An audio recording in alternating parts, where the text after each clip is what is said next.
Bienvenidos a Museo Sumaya, Fundación Carlos Slim.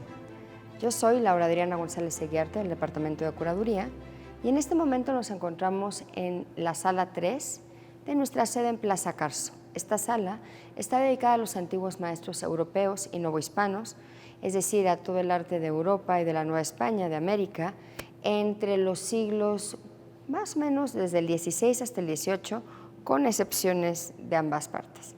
En este caso vamos a ver una obra de tipo flamenca, es decir, de esta región que abarcaba pues, lo que ahora son Bélgica y los Países Bajos, y son dos artistas muy importantes de esta época, que son Joaquín Patinir y Lucas Gassel. Estamos hablando de artistas del siglo XVI, la obra está datada más o menos en 1522. Joaquín Patinir es el más importante paisajista del flamenco, del periodo flamenco, tanto que prácticamente podemos decir que hay una correspondencia entre, si uno dice Joaquín Patinir, piensa inmediatamente en el paisaje flamenco. El paisaje flamenco se caracteriza por estas montañas muy como difuminadas y por estos tonos azulados que se alcanza a partir de la azurita o el azul de malaquita, que es un carbonato de cobre que se obtenía, bueno, se utilizó mucho en la pintura medieval, pero todavía para el siglo XVI había algunas minas de donde se podía extraer este mineral, y con eso se logra esa tonalidad azul que tiene en el fondo. Los paisajes flamencos o las escenas del Via Crucis que vemos de tipo flamenco suelen tener muchísimos personajes, como es el caso. Es decir, el arte flamenco empieza a tener estas escenas multitudinarias, entonces prácticamente cuando vemos escenas de la crucifixión o del Via Crucis con muchos personajes, con estos tonos azulados y con esta atención en el paisaje, casi podemos dar por sentado que se trata de una obra flamenca. Claro, no necesariamente de una obra de Patinir y de Lucas Gassel. Lucas Gassel fue alumno de Patinir y es quien hace las figuras. Es muy usual en el paisaje del siglo XVI que sea un artista quien realice el paisaje y otro quien realice las figuras, y es el caso. En este caso vamos a ver a Cristo como el varón de dolores, que es que viene de las profecías de Isaías, y ahorita vamos a ver por qué, pero este es el Cristo que está en primer plano.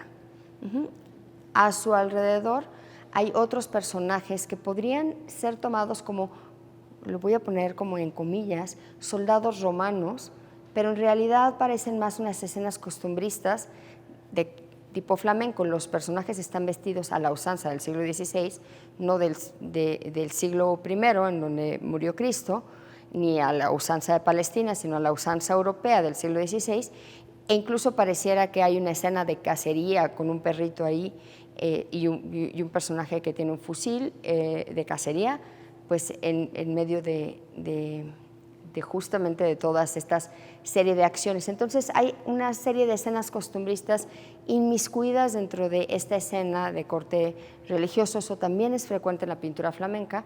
En lo alto de la montaña del Monte Calvario vamos a encontrar las tres cruces de Cristo y los dos ladrones y una multitud que está participando en la crucifixión. Ahora vamos a concentrar la atención en el varón de dolores, en Cristo herido, sentado en una piedra, lastimado.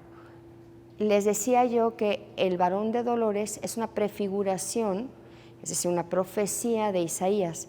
Isaías es uno de los profetas del Antiguo Testamento quien habló de la venida de nuestro Señor Jesucristo, y justamente él menciona la siguiente frase en los Cantos del Siervo: despreciado y deshecho entre los hombres, varón de dolores, experimentado en quebranto, y como que escondimos en él el rostro, fue menospreciado y no lo estimamos. A eso se refiere esa descripción del varón de dolores, es la que los artistas después sobre todo primero en el manierismo y el Renacimiento y sobre todo en el Barroco, van a retomar como este Cristo herido, en donde normalmente aparece con la corona de espinas, el manto rojo, el cetro del que fue objeto de las burlas de los soldados romanos, con los azotes, con el cuerpo lastimado previo a ser crucificado. Esa es la imagen del varón de dolores. En la tradición barroca suele ser un poco más evidente el maltrato del cuerpo que en esta tradición, que es de corte renacentista, manierista y sobre todo flamenca. No se ve tanta sangre como luego vamos a ver en el barroco, pero vemos a un Cristo dolorido como centro de la composición. Y bueno, pues hay que recordar que en esta Semana Santa las representaciones de Cristo como el varón de dolores y las crucifixiones como la que tenemos en esta misma obra, nada más que en la parte en el segundo plano, justamente nos recuerdan que el Viernes Santo se conmemora la crucifixión de nuestro Señor Jesucristo. Muchísimas gracias. Los esperamos para otras cápsulas que tienen que ver con este periodo de la Semana Santa. Muchas gracias.